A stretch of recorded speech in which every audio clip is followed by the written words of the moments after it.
It was a dark and stormy afternoon. No. It was a dark and stormy Monday.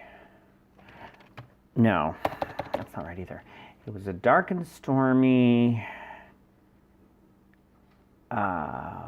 morning, week, Night.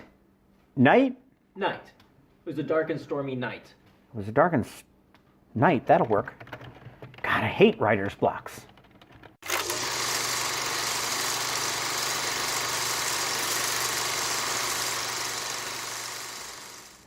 Fact.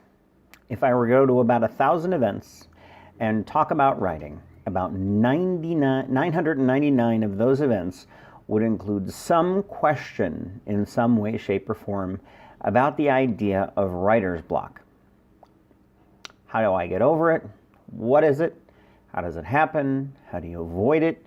You could probably take that question and rewrite it a million times and we'll probably get those questions.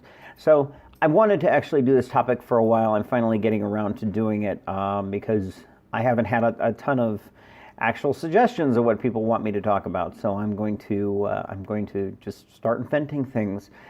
So keep those thoughts and ideas coming. If there's a topic you want to see, reach out to me.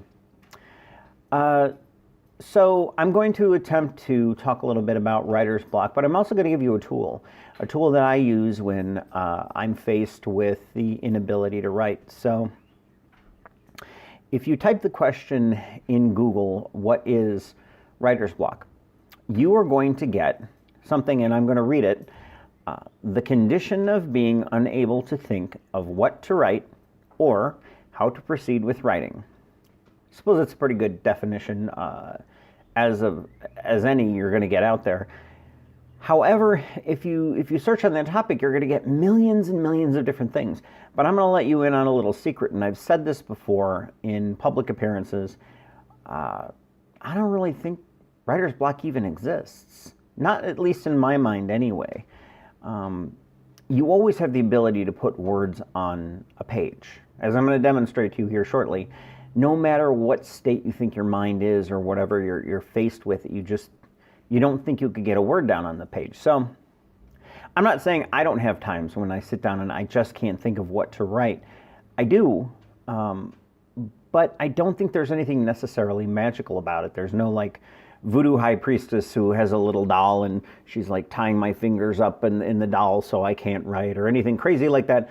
Believe me, those theories are out there. But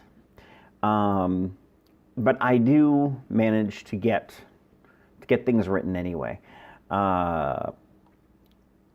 So I'm going to tell you, go quickly, look up the idea of writer block on the internet. I will wait for you. Go ahead. Go on. You go ahead. Go look. I'll just kind of sit here and wait. Look around. Oh, this is cool. Just play with my little clown a little bit. Roar. He's pretty neat anyway. So you're back. Okay, terrific. Well, the idea of writer's block, now that we have a solid foundation that we're working from, I'm going to give you my guide to getting your brain working.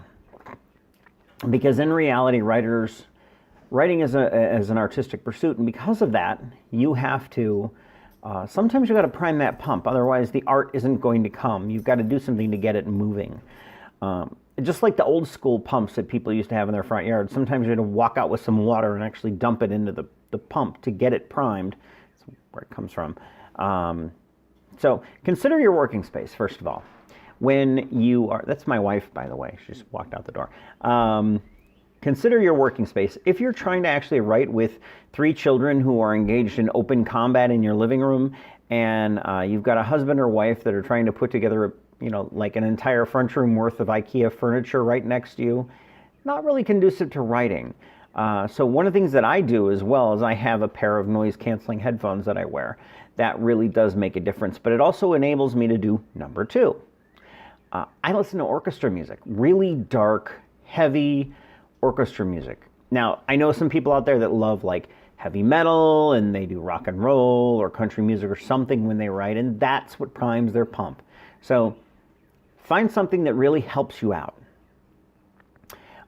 It also it'll get those creative juices going, because art doesn't happen in a vacuum, and you're giving it something to feed off of, at least your brain.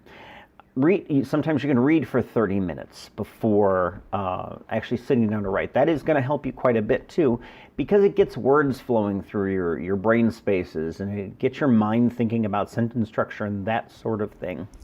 Doesn't really matter what you're reading, except I would tell you probably don't read like Introduction to Chemistry or something crazy like that. Look at something that's, fantasy or science fiction or whatever, and that will help you. Now, consider when you're writing. My best time to write is actually the morning time when I first get up. I can sit down and work for a few hours solidly, and I can put out some pretty great work right in the morning time. I do my better, like nonfiction, like newsletters and that kind of thing, stuff in the afternoons. Why? I don't know. That's just the way it works. This sounds counterintuitive in how to deal with writer's block, but you have to write. Write. Now, it doesn't really matter what you write, but just do it. I don't care if you start writing out the recipe for your favorite dessert or whatever, but start hitting those keys. I am going to give you a tool to use that is going to help you get that kind of thing working. So it's very simple. First thing I want you to do is get out a fresh piece of paper or open up a fresh Word document or whatever medium you work in. And I want you to write the words, "I am presently unable to write. I think the reason I can't write is because." The next step in this process is to just start filling in words. But here's the key. I don't want you to think too hard about what you're going to write or what you're writing. It doesn't have to make sense. It doesn't have to be logical. None of that has to be in place. You just have to start writing. Get those fingers on your keys. So here's an example, and it's completely nonsensical. I understand that. I sat down and did a couple lines. I wrote, "I am presently unable to write. I think the reason I can't write is because last week when I went to the zoo, I saw a baby giraffe and he had a really long tongue. That long tongue was kind of cool. I would like to have a long tongue so I could get to the bottom of my bag of popcorn at the movies. I saw a movie the other day. It was really good. I don't remember the name, but it had that one guy in it who did all the Quaker Oats commercials and ... It sounds nonsensical. It is nonsensical. But trust me, if you just start writing those words down on a paper, eventually something is going to click in. A gear is going to click into place, and your brain is going to start working on its own. Because you got that primer pumped. You will work your way back around to whatever it is that you're working on, and it'll start flowing.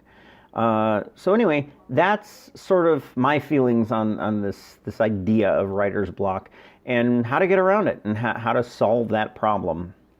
So if you liked this video, give me a thumbs up. Consider going over to Facebook and liking me there. I also have a Patreon site that you can come and give money to me. It helps pay the bills. Anyway. But that's about all I have, and thank you very much for spending a little time with Brian the Writer. Have a good day.